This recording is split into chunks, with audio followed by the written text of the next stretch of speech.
Alright, welcome to a new episode of Scotty TV. And instead of doing this on a Saturday, I'm doing it now. Let's hope no trailers come out after this. I'll have to wait.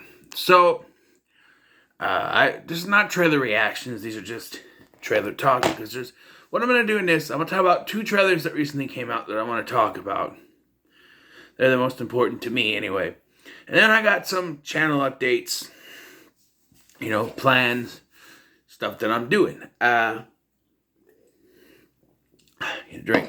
So, I don't know if this will be a long one or a short one, what have you. But here we go. So first of all, because this one came out first, they released a full trailer for the Chucky TV series, and it has very high Child's Play 2 vibes, especially with the look of Chucky. Basically what it is, it's this teenager who buys a good guy doll from a garage sale, and then stuff starts happening. People start to die, and from the looks of it, our main character is complicit through some of this. Also, it also looks like he's talking freely and in this Charles Lee Ray voice in this, which is kind of cool. There's a line where the little girl says, "Mommy says that, blah, blah, blah," and he goes, "Yeah, well, mommy's full of shit," and it cuts. I hope he says the actual line on the show. I know it's going to be on USA and Sci-Fi. I don't know. I hope they say it's going to be gory, which I don't know.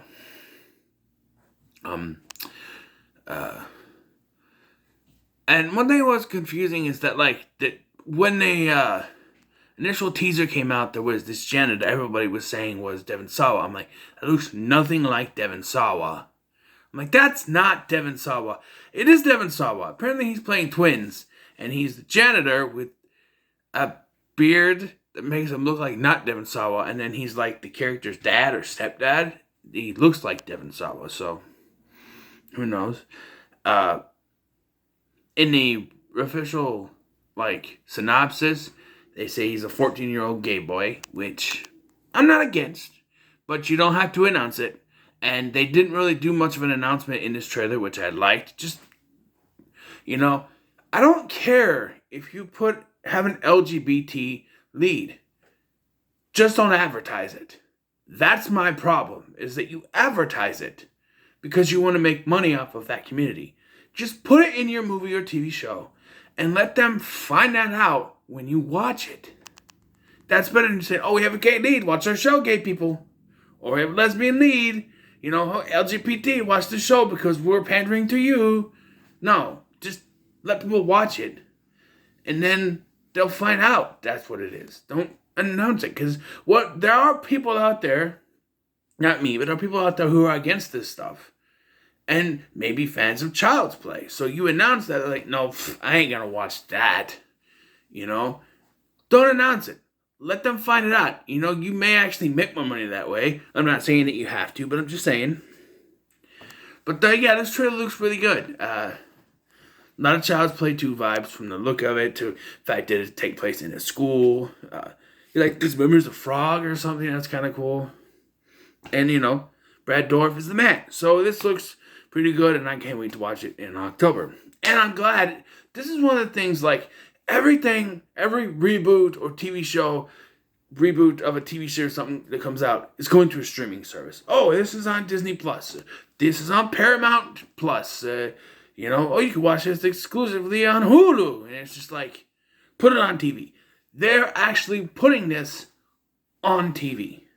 And that's cool, because I can watch it and not have to pay extra money to watch it. So, there. Although, I have the Sci-Fi app on my Roku, because as I have cable and I can watch it on there, so I can also watch it on there if I miss it. I think they'll put it on there. Who knows? But next trailer is Ghostbusters Afterlife. And let me explain this one, because Tuesday I had a weird day. So I have a lot to do when I go to bed at night now, because I'm starting to brush my teeth again, because, So, there's a lot to remember. I have a separate phone from this one that's just for an alarm, right? So, I have that, and in the mornings, I have three different alarms to go off. One at 4 o'clock, if I want to get up at 4 o'clock. I usually don't, I roll over. But I'm afraid if I get rid of that one, I built that into my routine that if I get rid of that one, it's going to be too off putting. I might think, oh, okay, 4 o'clock alarm, and it's really 5 o'clock alarm, and I'll, roll over again. So then I had a 5 o'clock alarm, and that means, 4 o'clock alarm, oh, it's 4 o'clock. You want to get up, you can, but you still have an hour before you have to get up. And at 5 o'clock, you have to get up. And then at 5:20, that's the alarm that I have to get ready and go. So when I get up at 5, I grab the phone and bring it from the bedroom into the living room, right? So at night, what I have to do, I have to plug in this phone so it charges, turn off everything. I have to go in the bedroom.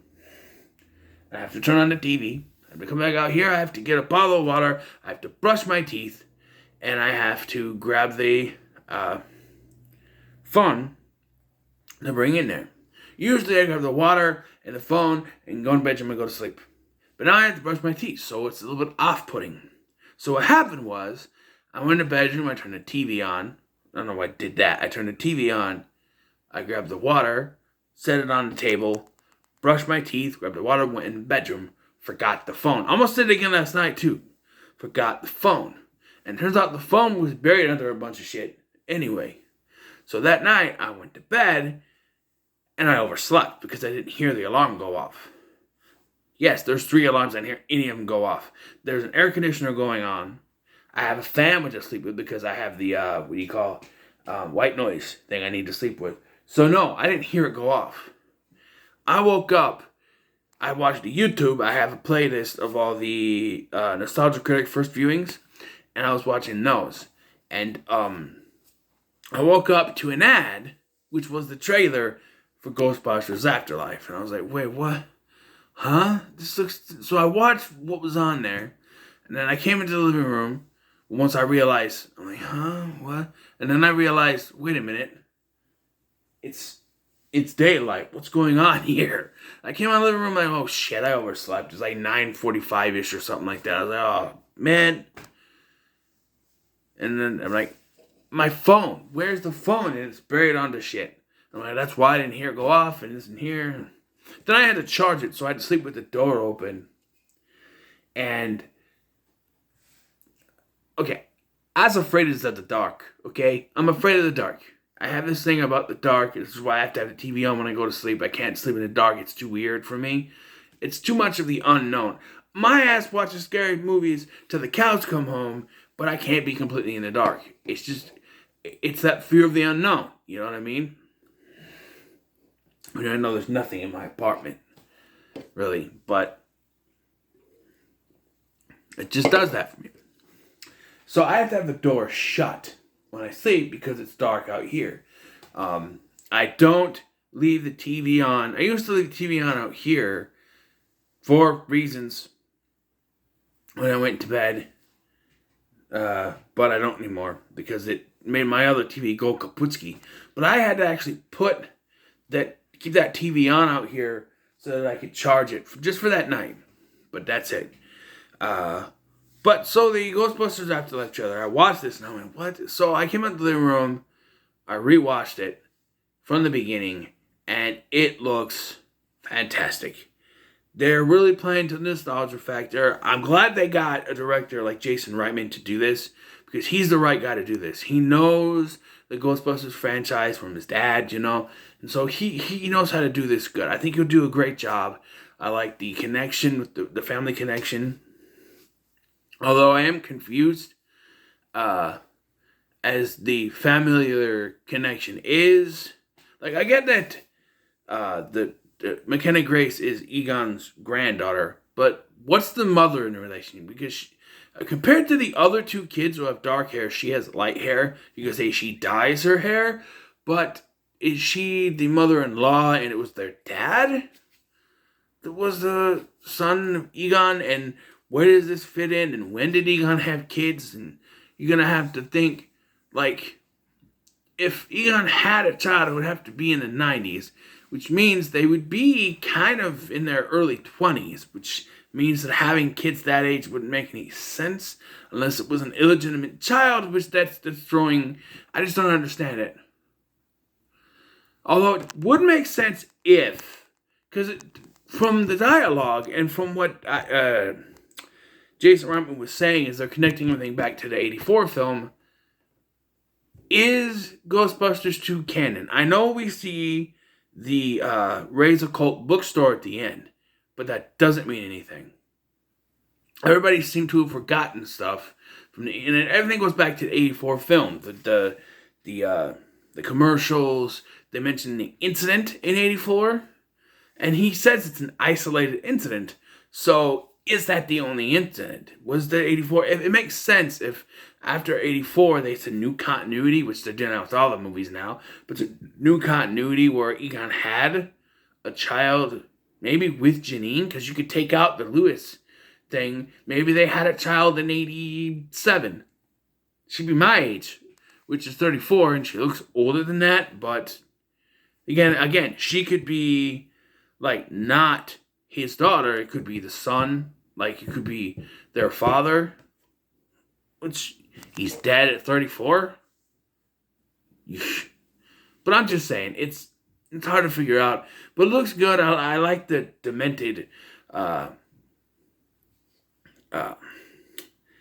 mini Stay Puft Marshmallow Men just kind of s'moring themselves, I guess you'd say it. And there's a Slimer lookalike called Muncher, and I saw a video where someone said, well, if Slimer was a tribute to John Belushi, is Muncher a tribute to Harold Ramis, which I would like, but So Film seems like a tribute to him, you know what I mean? Yeah, this looks really good. I can't wait to watch it next year when it comes on Blu-ray and DVD, because I won't be able to watch. Look, I am starting to hate when trailers say exclusively in theaters, because seriously, you're not going to make enough money exclusively in theaters, and you have outlets to put. You can put these, on VOD. And I understand some people have exclusive, like Scarlett Johansson is suing Disney right now because she had an exclusive thing in her contract saying it would be exclusively to theaters because she's going to make money off of it. Bitch, please. It's not all about you making money, all right? You need more availability. Disney Plus was the way to go. Shut the fuck up, all right? Who cares about you making money, all right? We need the people to watch it. People don't watch it. You're going to make less money having it exclusive to theaters. All these movies going exclusive to theaters, they're going to make less money than if you also put it on VOD. I'm just saying. But they should be also put in VOD, because I watched Bill and Ted, the Face the Music on VOD. It was fine. I would have loved to see it in the theater, but it was fine. But other movies, I have to wait until the Blu-ray and DVD, which is pissing me off. I miss going to the movie theater, but apparently there's now a variant out there, which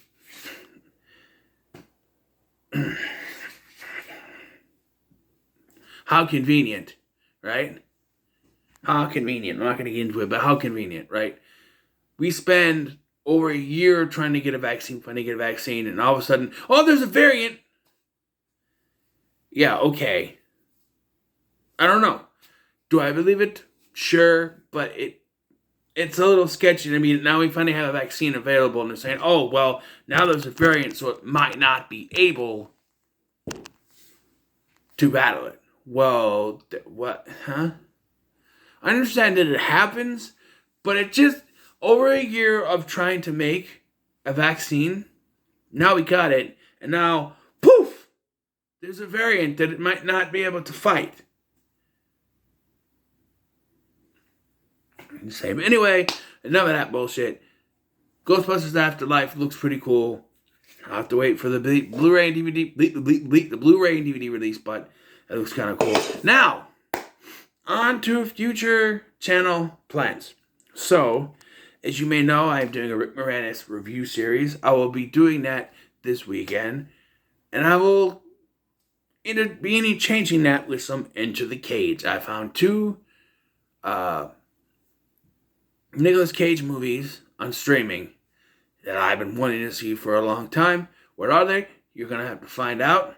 Also, I'm going to be redoing my reviews for these ones because I feel like, 1, I need to revisit them, and 2, they need to be a part. I reviewed these before I did the Enter the Cage series, so I feel like they need to be added to it. So I'm going to add them to it. And the Rick Moranis stuff is, well, my next one is Versus Millions, which I think he's a smaller part in, but he's in it.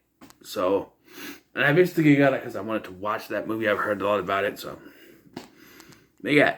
And what kind of Nicolas Cage review series would be without these anyway? I mean, I have them already on the channel, but why not take another look? Because this was early in my development, I think. This was like last year I did these. And my earlier reviews are a little iffy. I would love to have kept my Detective Pikachu review to see how I did that one. But I got rid of it. I need to I know you're hungry. Shut up. When the tummy growls, it's time to say goodbye. I don't know. I'm not done yet. It's Rick Moranis, Nicolas Cage. I'm getting this channel back. I had a scare, man. So let me put this story. I mentioned it before, but my phone got an update on Monday of this week. And when that happened, I was having trouble uploading videos, right? I uploaded my Godzilla King of the Monsters review, but it took a while to upload. And then I did the To Be Tuesday review, and that one did overnight. And so then I tried for 2 days to upload my Wildcard Wednesday, which is why you got it on a Thursday. Instead, I was trying to upload it from Tuesday and then Wednesday, and it just couldn't get it. Finally, on Thursday, I said, you know what? Because I tried restarting the phone like twice. I tried uploading and re-uploading, and it just wasn't working. It kept saying, uploading paused, waiting for internet. My internet was fine. I tried, doing the thing with my Wi-Fi where I unplug the things and plug them back in. It was fine. I was watching YouTube when I was trying to figure this out. So on my Roku. So my internet was fine. And even it wouldn't even work in the 4G. So finally, I went into the Google Play Store. I went to YouTube and I uninstalled the last update. And then it worked. So it had to do with the last update for YouTube. My phone is still updated, but the last YouTube update had something to do with it, I guess. But, yeah, I was scared. My future was uncertain. I was bummed yesterday. All day at work, I was bummed. I was in a mood. I was so out of it. Because I thought I even posted on Facebook and on my Scotty Boy Rules YouTube page that I was taking a hiatus. That was premature because then I figured it out, but I was pretty sure I'd have to wait. And I wasn't going to be able to finish College Life, but I finished it. I may still do a countdown, but it won't be on Sunday. It's going to be later. I still have to do a Tubi Horror Weekend 2 countdown. I almost did Tubi Horror Weekend 3 today, but I'm going to wait. I'm going to wait because what I'm planning on doing is doing another Tubi Horror Weekend in August, but it will be for my vacation, and it's going to expand to that Wednesday. Will be the last day I put out the reviews for that. There's some movies on there, but I want to collect a few more yet. Movies. Just do Tubi Horror or a Tubi Weekend thing. I don't know. I like Tubi Tuesdays. That reminds me, I'm not 100% sure. I'm coming back with my daily ones now. I got Tubi Tuesday, Wildcard Wednesday, and I didn't do a franchise Friday this week because there was just so much with the schedule. I just decided I'm not gonna have time. and I did the Rick Moranis review instead. But you know, for the most part, I still gotta do Lethal Weapon. That's what I'm doing. I contemplated not doing franchise fries anymore because I just want to what I like to do is just cut through a franchise and just do them one after another. And me doing them every week is just kind of. I mean, technically, I could still burn through them and record the reviews one after another and just upload them week after week after week. Actually, sounds like a good idea, actually, because I like to binge franchises. So I might just do that and just release them week after week. That way. But who knows? So yeah, that's my thoughts. I'm running a little long in the tooth, but so that's Scotty TV. This episode, I don't know, 8. I don't know anymore. So what are your thoughts on my trailer thoughts on what's going on in the channel? Let me know in the comments below. Make sure to like, share, and subscribe. Thanks for watching. I've been Scotty, and I'll see you in the next one.